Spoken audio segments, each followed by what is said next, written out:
China's Tibet, one of the regions with the richest biodiversity in the world, has made remarkable achievements in ecological and biodiversity protection in recent years. Tibet has set up its first germplasm bank to promote the conservation of plateau biodiversity.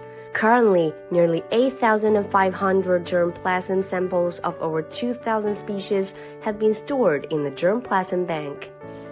In addition, a key lab of biological resources and biosafety has been approved for construction, which will further help with biodiversity protection in key areas of the region.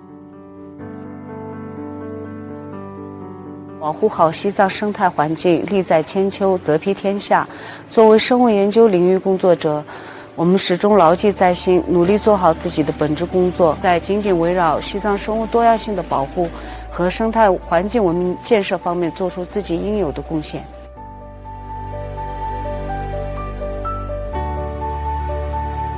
Official data released in 2020 show that more than 9,600 varieties of wild plants have been spotted in Tibet, among which 214 are endangered plants listed on the Convention on International Trade in Endangered Species of Wild Fauna and Flora.